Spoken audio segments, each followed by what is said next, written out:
How do you cross an ocean, build homes, trade with locals, fight off enemies, and still disappear like it never happened?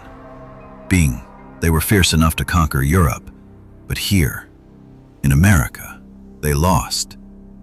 And no one talks about it. Today on Facts on Trial, why the Vikings never made it past the North.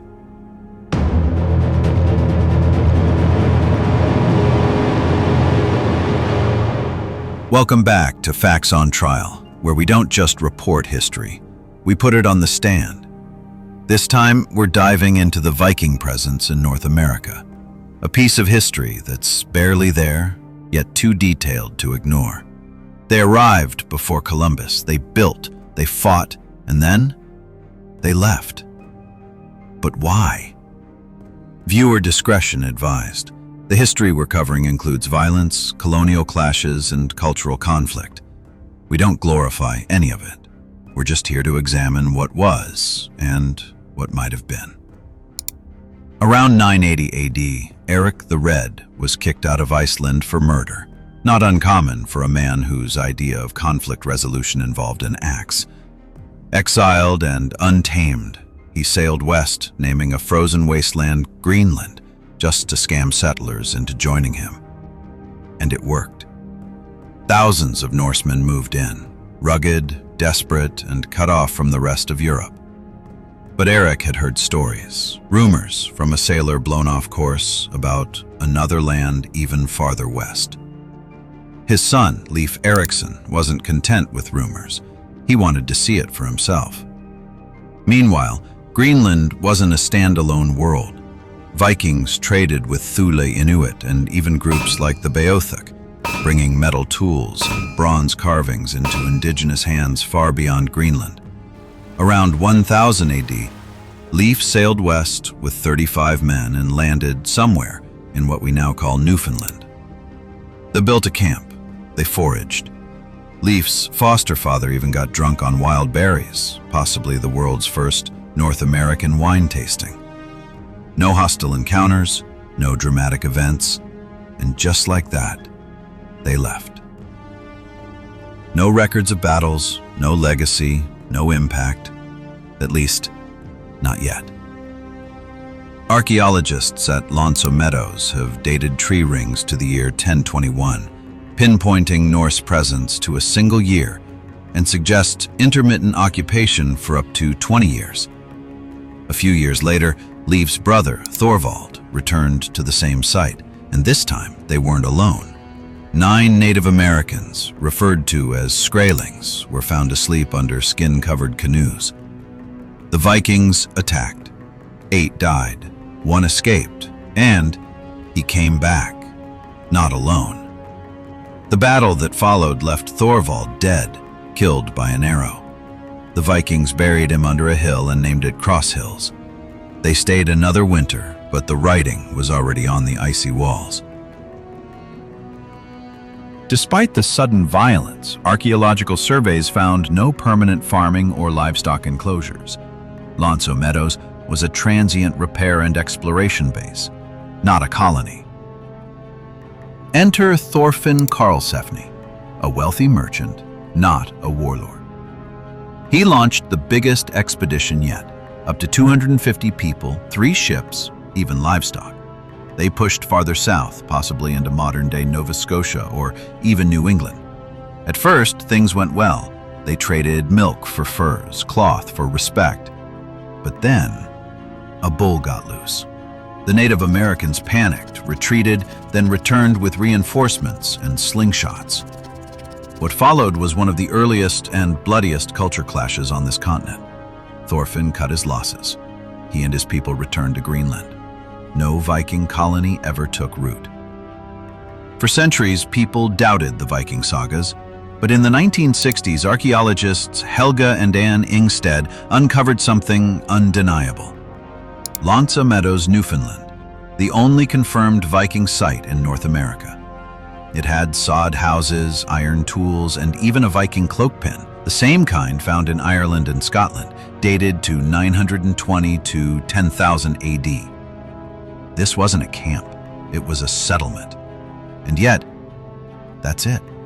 No great cities, no permanent legacy, just one pin, one coin, one ghost story carved into stone. Excavations revealed 8 Icelandic-style buildings: halls, smithy, carpentry shed, and boat repair area. They found 800-plus Norse artifacts: boat rivets, fire strikers, birch root rope, a butternut burl from trees south of New Brunswick, proof they traveled farther south than the site itself. In 1957, on a beach in Maine, an amateur archaeologist dug up something strange: a Norse coin minted between 1065 and 1093. The site, known as the Goddard site, was full of arrowheads. Some think the coin was brought there through trade. Others wonder, did the Vikings make it farther south than we think? But with so many hoaxes surrounding Viking discoveries in America, every artifact is met with skepticism. This coin, though, passed the tests. It's real, it's Norse, and no one knows how it got there. So why didn't they stay? Why didn't Norse become one of the founding languages of the Americas? Some blame the native resistance, some blame lack of resources. But the leading theory? The weather turned. 3 expeditions, 1 confirmed site, a pin, a coin, and 2 sagas caught between myth and memory. It's not much to build a legacy on. But maybe the point isn't that they failed. Maybe it's that they tried. They came, they saw, and the land pushed back. But the story doesn't end there, far from it. Lasso Meadows didn't just disappear into the fog of time. It was rediscovered, first in the 1960s by Helga and Anne Stein Ingstad, whose work sparked a global reevaluation of Norse exploration. Today, that site is a UNESCO World Heritage Site, a living classroom where people like you can walk among reconstructed longhouses, taste ironwork demonstrations, and stand where Vikings once stood. But for every confirmed ruin, there are dozens of whispers, tantalizing hints that Vikings roamed farther. On Baffin Island, archaeologists have turned up slate knives and birch bark oil lamps, suggesting Norse Inuit trade or presence in the mythical Helluland. Tanfield Valley in Nunavut remains controversial, but the possibility that Vikings ventured that far east continues to challenge what we thought we knew. Even the Goddard coin in Maine sparked lively debate, not just among archaeologists, but in public consciousness. It forces us to ask, what if Vikings intersected more with native cultures, silently rewriting North America's hidden roadmap? Why does this matter today? Because the modern Viking legacy is powerful and pervasive. From Leif Erikson Day in the US, born from 19th century narratives asserting a white pre-Columbian discovery, the popularity of Viking reenactment sites like Norstead, the image of these Norse explorers remains deeply engraved in North American identity. And archaeologists are still pushing forward. Advanced DNA studies are being used to track Viking genetic markers in ancient remains across Greenland and Canada, helping us map their true migration routes. Meanwhile, Lasso Meadows continues to reveal details: iron smelting debris, boat repair rivets, and even butternut shells, evidence they journeyed far south for food. So where does this leave us? Their Greenland base collapsed under rising sea levels, epidemic disease, and economic isolation. Their southward ventures clashed with indigenous resistance and revealed the limits of their systems. The epic climate shift from the medieval warm period to the Little Ice Age froze opportunity, literally. These excursions were not failures, they were brilliant experiments.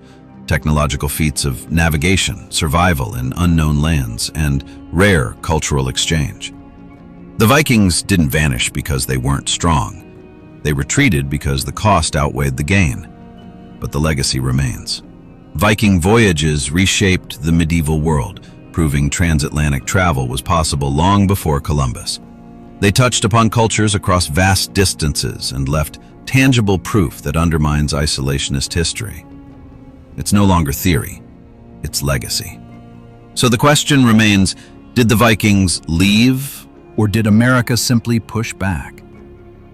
We may never know exactly why they turned around, But maybe the real story isn't their retreat, but the echo that has traveled through centuries, through sagas, artifacts, DNA, and in our collective imagination. This has been Facts on Trial, uncovering truths that history tried to bury.